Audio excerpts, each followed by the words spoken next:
सर्वमङ्गलमाङ्गल्ये शिवे सर्वार्थसाधिके शरण्ये त्र्यम्बके गौरी नारायणी नमोस्तुते। जय माता दी।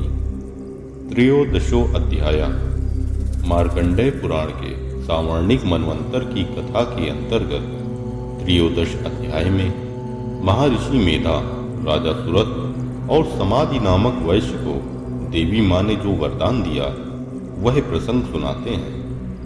ओम नमः चंडिकाय नमः। इस अध्याय का पाठ करते समय हमें इस प्रकार माता रानी का ध्यान करना चाहिए, जो उदय काल के सूर्य मंडल की सी कांति धारण करने वाली हैं, जिनकी 4 भुजाएं हैं और 3 नेत्र हैं, तथा जो अपने हाथों में पाश, अंकुश, वर एवं अभय की मुद्रा धारण किए रहती हैं, उन शिवा देवी माँ का मैं ध्यान करता हूँ। महर्षि कहते हैं, राजन, इस प्रकार मैंने तुमसे देवी माँ के उत्तम महात्म्य का वर्णन किया, जो इस जगत को धारण करती हैं। उन देवी माँ का ऐसा ही प्रभाव है। वे ही विद्या अर्थात ज्ञान उत्पन्न करती हैं। भगवान विष्णु की माया स्वरूपा उन भगवती माँ के द्वारा ही तुम ये वैश्य तथा अन्य अनविवेकी जन मोहित होते हैं, मोहित हुए हैं और आगे भी मोहित होंगे। महाराज, तुम उन्हीं परमेश्वरी माँ की शरण में जाओ। आराधना करने पर वे ही मनुष्यों को भोग, स्वर्ग तथा मोक्ष प्रदान करती हैं। महर्षि मार्कंडेय जी कहते हैं, कौष्टुकी जी, मेधा मुनि के ये वचन सुनकर राजा सुरथ ने उत्तम व्रत का पालन करने वाले उस महाभाग महर्षि को प्रणाम किया। वे अत्यंत ममता और राज अपहरण से बहुत खिन्न हो चुके थे। महामुने इसीलिए विरक्त होकर वे राजा तथा वैश्य तत्काल तपस्या को चले गए और वे जगदम्बा माँ के दर्शन के लिए नदी के तट पर रहकर तपस्या करने लगे। वे वैश्य उत्तम देवी सूक्त का जाप करते हुए तपस्या में प्रवृत्त हुए। वे दोनों नदी के तट पर देवी माँ की मिट्टी की मूर्ति बनाकर पुष्प, धूप और हवन आदि के द्वारा उनकी आराधना करने लगे। उन्होंने पहले तो आहार को धीरे धीरे कम किया, फिर बिल्कुल निराहार रहकर देवी माँ में ही मन लगाए एकाग्रता पूर्वक उनका चिंतन आरंभ किया।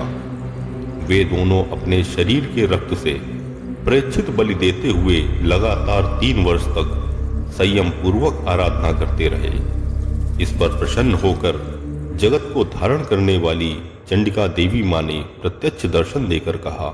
देवी माँ बोली, हे राजन तथा अपने कुल को आनंदित करने वाले वैश्य, तुम लोग जिस वस्तु की अभिलाषा रखते हो वह मुझसे मांगो, मैं संतुष्ट हूँ, अतः तुम्हें वह सब कुछ दूंगी।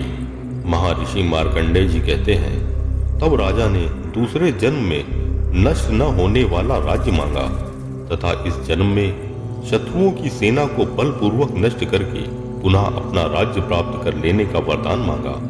वैश्य का चित्त संसार की ओर से खिन्न एवं विरक्त हो चुका था और वे बड़े बुद्धिमान थे, अतः उस समय उन्होंने तो ममता और अहंता रूप आसक्ति का नाश करने वाला ज्ञान मांगा। देवी माँ बोली, राजन, तुम थोड़े ही दिन में शत्रुओं को मारकर अपना राज्य प्राप्त कर लोगे। अब वहां तुम्हारा राज्य स्थिर रहेगा। फिर मृत्यु के पश्चात तुम भगवान सूर्य के अंश से जन्म लेकर इस पृथ्वी पर सावर्णिक मनु के नाम से विख्यात होगे।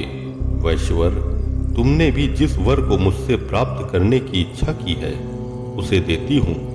तुम्हें मोक्ष के लिए ज्ञान प्राप्त होगा। महर्षि मार्कंडेय जी कहते हैं, इस प्रकार उन दोनों को मनवांछित वरदान देकर तथा उनके द्वारा भक्ति पूर्वक अपनी स्तुति सुनकर देवी अंबिका माँ तत्काल अंतर्ध्यान हो गई। इस तरह देवी माँ से वरदान पाकर क्षत्रियों में श्रेष्ठ राजा सुरथ सूर्य से जन्म लेकर सावर्णिक मनु होंगे। श्री मार्कंडेय पुराणे सावर्णिके मनवंतरे देवी महात्म्ये सुरथ वैश्योर वर प्रदानम नाम त्रयोदशो अध्यायः। ओम तत्सत्।